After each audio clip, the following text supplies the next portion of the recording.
You know the feeling. Your sales team isn't converting and you can't work out why. Then you watch a team member fumble a call with a great client that you've worked really hard to win. Your jaw tightens and something inside of you fires before you've even thought. Now, last week, mine fired over a silly typo in a slide deck. And I caught myself doing something, the exact thing I coach founders not to do. And here's the thing, when emotions go up, intelligence goes down. And that's the principle I learned in the Navy. And it's the silent killer in every leadership team that we've ever worked with.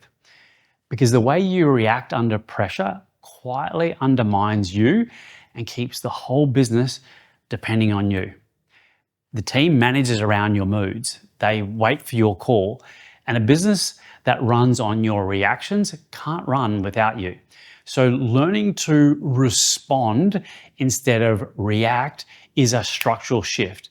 It's the one that lets the business actually run and scale without having to depend on you day to day. We call that crossing the leverage line. And if you're a founder scaling between 2 and 20 million revenue, this is the line that you're on. I'm Dr. David Dugan. I was a dentist for 22 years and also served 18 years as a commander in the Australian Navy. These two careers taught me to read systems, diagnose under pressure, and decide from data. They also taught me the thing I still build everything on right now. That is, keep it simple and make it robust.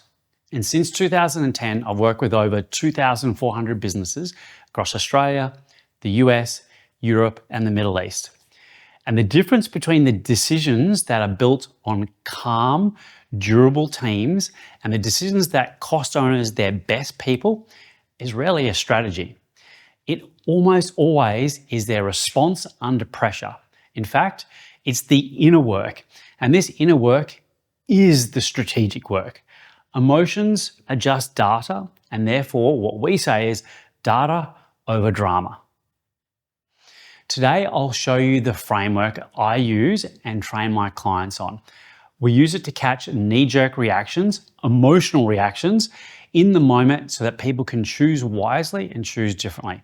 You'll see the 12 reactions that quietly undermine high achievers. You're going to spot which one's yours.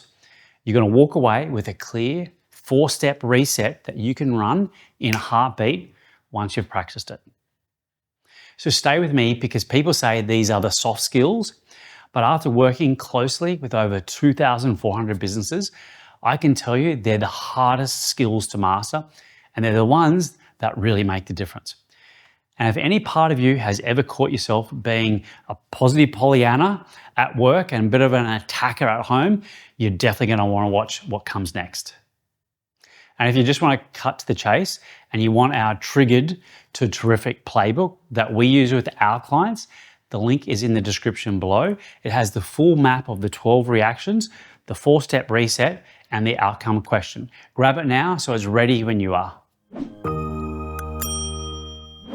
Control your emotions. That might be the worst bit of leadership advice that I've ever been given.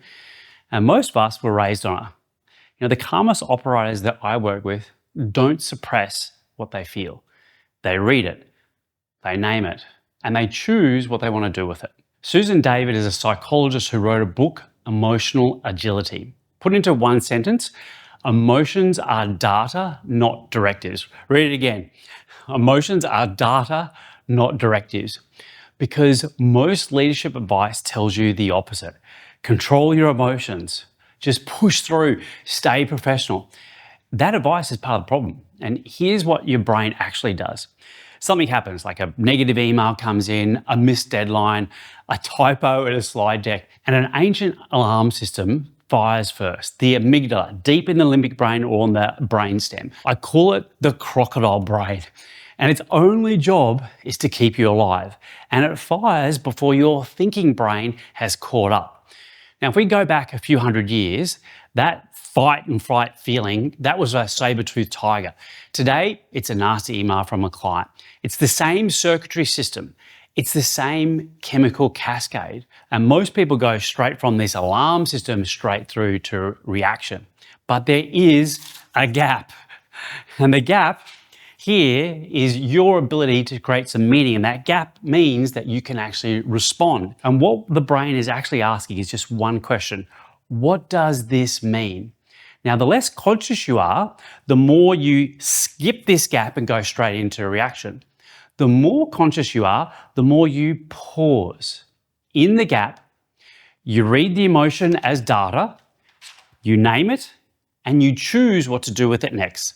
And that's the difference between reacting and responding. You don't control your emotions, you can't. They're the protection circuitry firing on information. But what you can do is choose what they mean. And choosing what they mean is not the same as suppressing them. You still feel it, you just stop letting it drive you. So let me show you what it looks like when it goes wrong. I work with a founder, let's call him Mark. He's a very seasoned operator.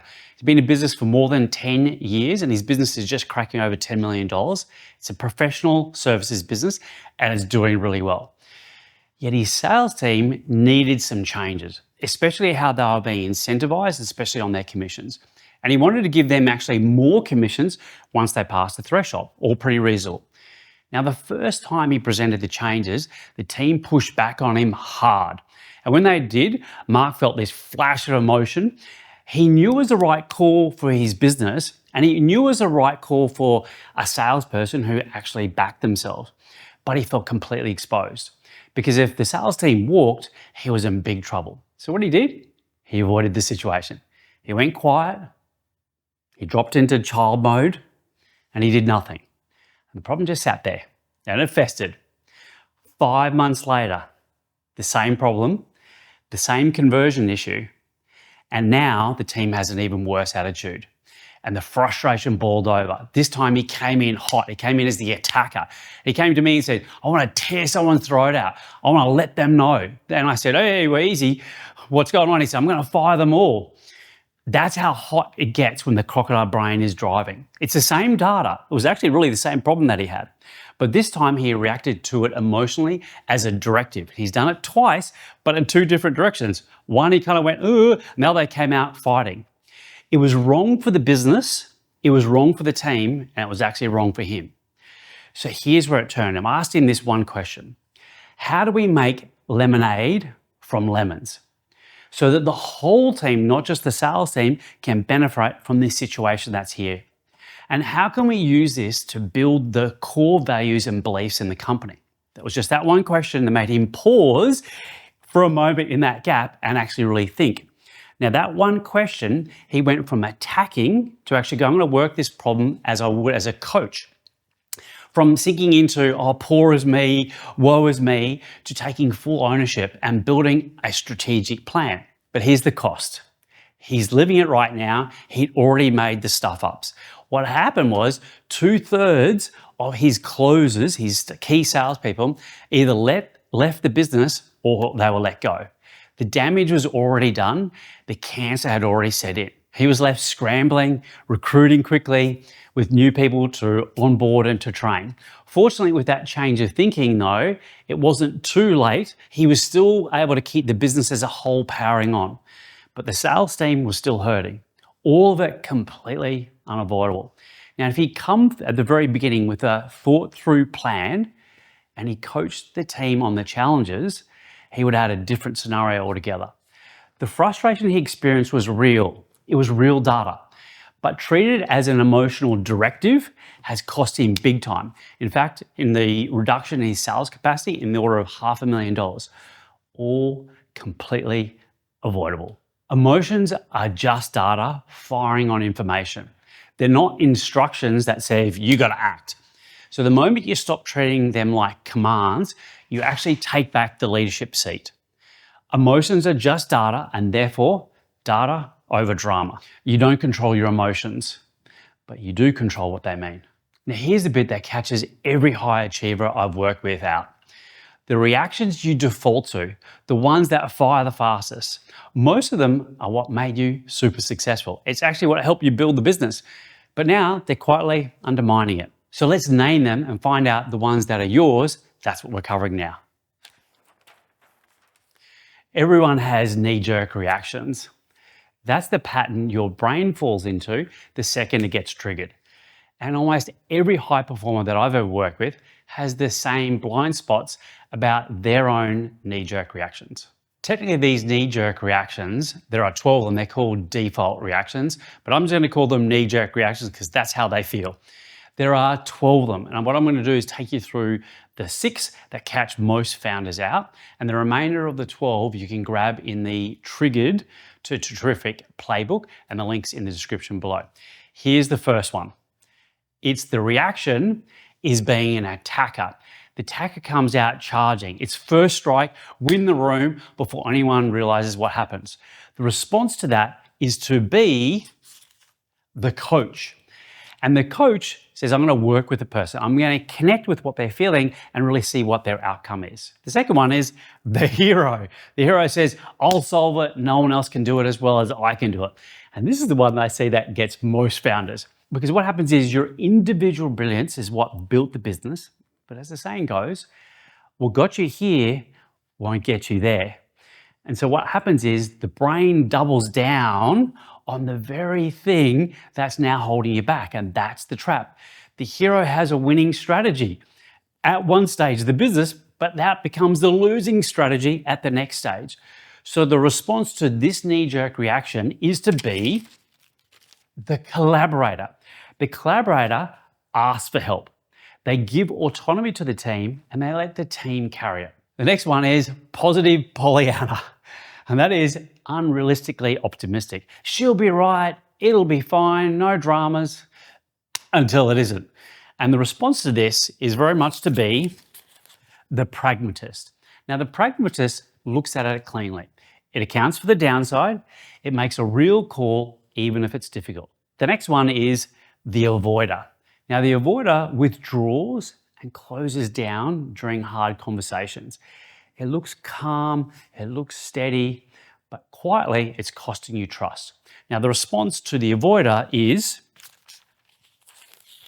to be the engager. And the engager takes ownership. It leans into the conversation. The next one is the victim. The victim gets overwhelmed. Everything's happening to me, woe is me, everything's too much. And they stay inside the emotion long after the actual situation has passed. Now, the response to the victim is to be the strategist. And the strategist recognizes their own power and plans the outcome. The next one is the fortune teller. And the fortune teller jumps to conclusions without the evidence, deciding what people think before asking them. They often catastrophize things. And I see this happens a lot, particularly if there's been some pain in the past and then people blow it out of proportion. The response to this is to be the fortune seeker. The fortune seeker goes looking for the evidence that actually contradicts the story. But here's the part most leaders miss. Your default reactions probably worked at one stage of your career. They're a winning strategy. The attacker probably closed the deals. The hero probably built the team. The Pollyanna kept morale up when cash was tight. These are all winning strategies, and they're really great at one level, but at the next level, they become the things that are blocking you. Your hero behavior might be why your team waits for you to make every call. Your avoider might be why someone in your team that you really wish stayed, they walked, and you didn't even know they were unhappy. See, the reaction itself isn't broken. It's the match between the reaction and what you choose to do with it that is broken. So remember my client, Mark. Now, he had a situation happen. The first time, based on his team's reaction, he went into avoider mode. He dropped into child mode and he undermined the very change that needed to happen. The second time, 5 months later, he swung into attacker and into victim mode. He was like, fire them all. Why is this happening to me? But what turned around was one question I asked him. That one question enabled him to go into coach mode and into strategist mode. Because understanding that your winning strategy at one stage of the business is a losing strategy at the next. And the skill that got you great at the founder seat is a skill that's going to keep you stuck in it forever. And here's the part that catches even the most self-aware operators out there. Your reactions don't stay in the workroom. They follow you home. And that's where we're headed next. You think you've got a work self and a home self, but you don't. I'll give you an example. in one of our masterminds, one of my clients, I'll call Danny, said a sentence that completely floored the room. And that was this. And that was they realized that they were Pollyanna in the business and attacker at home. And the penny dropped for everyone because almost nobody is one set standard default emotional pattern. Most are one reaction at work and can be quite different reactions when we're at home. And the standard advice is, well, just compartmentalize, leave work at work, be a different person depending on the room you're in. That's a nice idea, it just doesn't work. You have one nervous system, one crocodile brain, one set of knee-jerk reactions.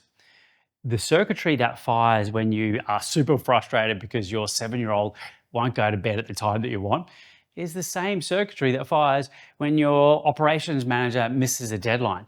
Your brain doesn't know which room you're in. Here's what it hears again and again. The reactions you perform at home are usually the more honest ones. The reactions that you perform at work are usually managed, and you hold them together until you walk through the front door of the home.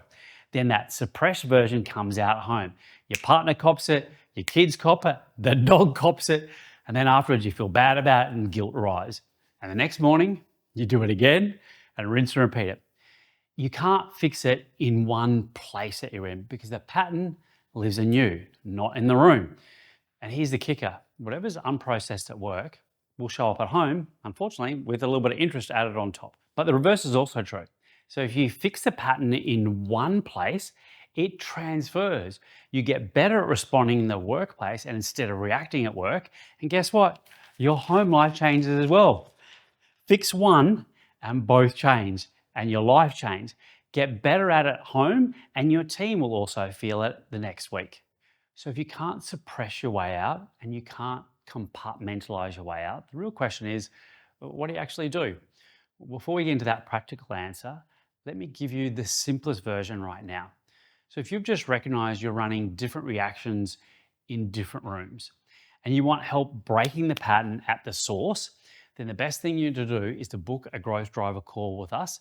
It's just 20 minutes to redirect your trajectory.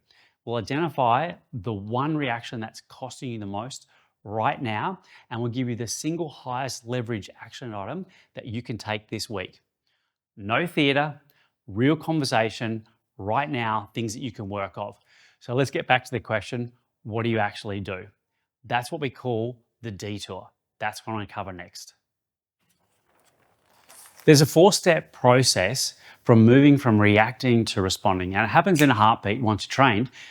Until then, it can feel a little clunky, and that's normal. Training always does. Now, the 4-step process is actually called the detour. I'm going to make it simple for you. 4 steps, 1 heartbeat, and it's trainable. In a couple of weeks of deliberate practice, using it over and over again, what happens is it will fire on its own. So let's go through the steps. The first step is to read the warning signs. This is the awareness piece. Your body is your alarm system and it's going to tell you. Yeah. For me, what happens when I start to get a little aggro, I feel a flash of heat in my neck, my jaw starts to clench and something goes tight in my stomach. For you, it might be your shoulders start to rise. It could be that some people say they get a heat in their chest. They can feel like they're holding their breath a little bit. A little bit of a sharp tone can also kick in. Just know your signs. Just being aware of that to start with is an amazing, amazing start. The earlier you catch the reaction, the more options you have. And that leads us into step 2. So what we now want to do is we want to name the feeling in one word. What actually is it? Put it into a word. Like, is it anger? Is it fear? Is it like a sense of inadequacy, being put down, frustration? Naming it moves it from you to being outside and something you can look at. And what happens is you loosen the grip a little bit. That moves us into step 3. Step 3 is all around elevate. Now, if you're in it, sometimes you may not know how to get out of it. So what you want to think about is, what should I do here instead? Now, you can choose someone that you respect, someone that you feel has impacted your life that you respect. If you want to, using this video here, you can say, well, what would David do? So now what you're doing here is you're taking a third eye position. And what you're doing is going, great, for what, and this is what my clients will say is, well, what would David do in this situation? What that does is it helps you to choose a different reaction point and see the situation from a different place.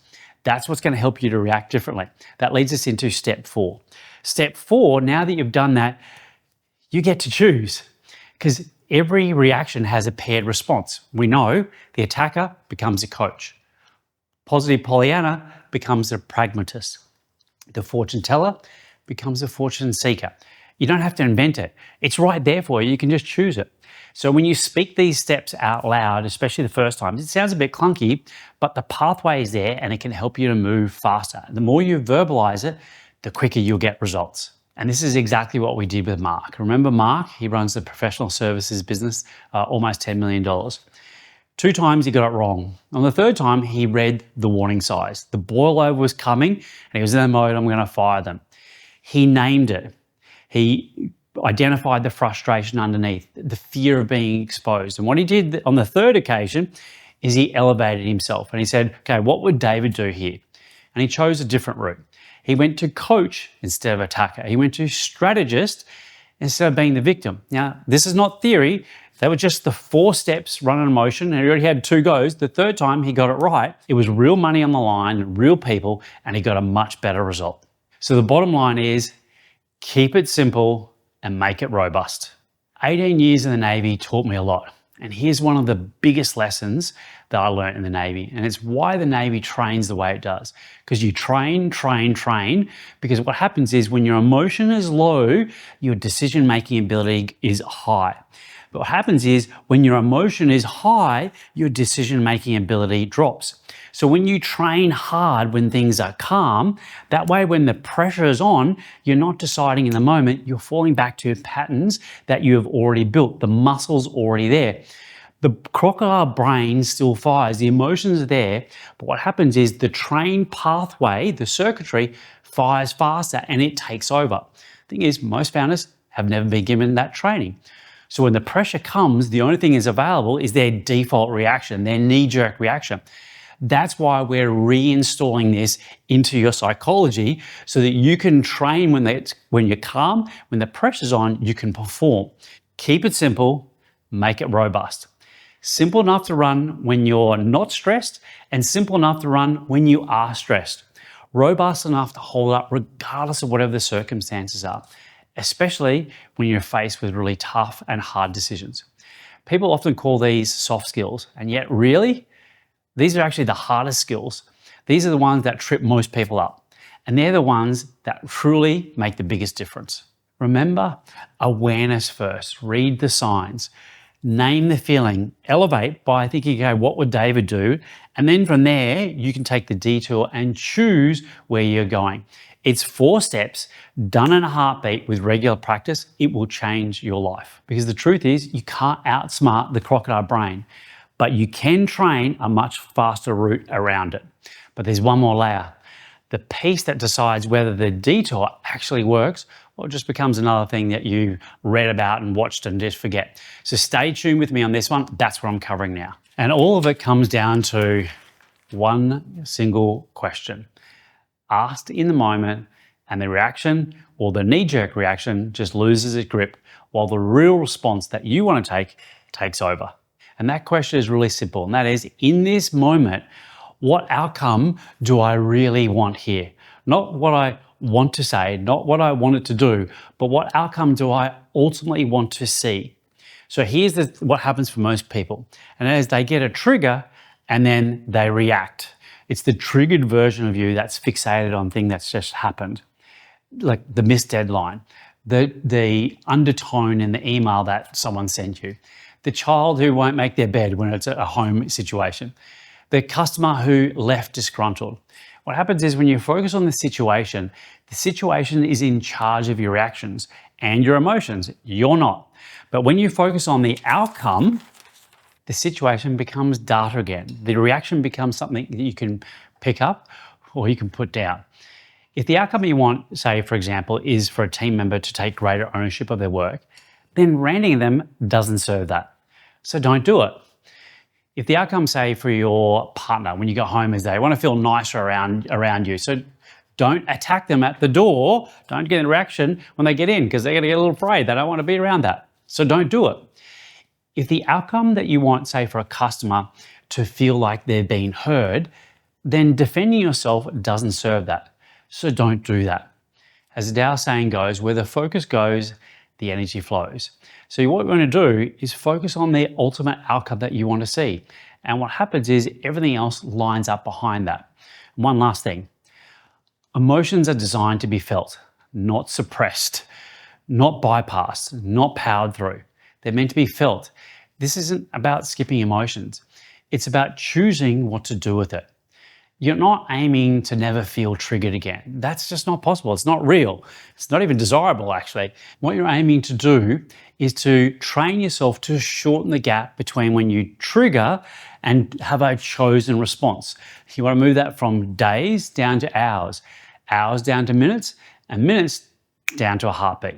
The point is to lead from the outcome that you ultimately want to see, not from the emotional trigger that sets you off into a knee-jerk reaction. When you know where you're aiming, the reaction stops the driving and the response takes the wheel. And if you take one thing from today, take this. Emotions are data, they're not directives. They're there as a protection circuitry firing on information that they see. And the gap between the feeling and the action, the gap, that's the switch. And you're the one that's holding the switch. You've got knee-jerk reactions that are hardwired into you. That's okay. You probably built your business on them and probably built them pretty successfully. It's the same reaction though that might be quietly breaking your business right now. And remember Mark, he's got the professional service business that's at the $10 million revenue level. His poor decisions, his knee-jerk reactions cost him $500,000 that he's living at right now. All avoidable had he led with one calm, thought-through call instead of two triggered ones. See, these knee-jerk reactions don't just change the rooms when you do. If you fix the pattern in the workplace, it also changes at home. It's 4 steps, 1 heartbeat. Read the warning signs, name the feelings, elevate yourself, and choose the elevated route. This is done in a heartbeat once you practice it. And the one question that fires all 4 off in this moment, what outcome do I ultimately want to hear? Because when you make that decision right then, where your focus goes, the energy flows. And that's the whole game. It's how you stop being the thing the business depends on and start crossing what we call the leverage line. If you want help installing this inside your business, then all you have to do is book a growth driver call with us. It's 20 minutes. We'll look at what's actually happening in your leadership. We'll show you the highest leverage move. No theater, no pressure, nothing to lose. Or if you'd rather start on your own, then the playbook in the description below has heaps of guides for you to run with straight away. Remember, emotions are data and you're the leader. You choose what they mean, and that's the whole game. Remember, emotions are just data and you're the leader. You get to choose what they mean, and that's the whole game. It's data over drama. We want to make sure that we keep it simple and make it robust. I look forward to seeing you on the next video.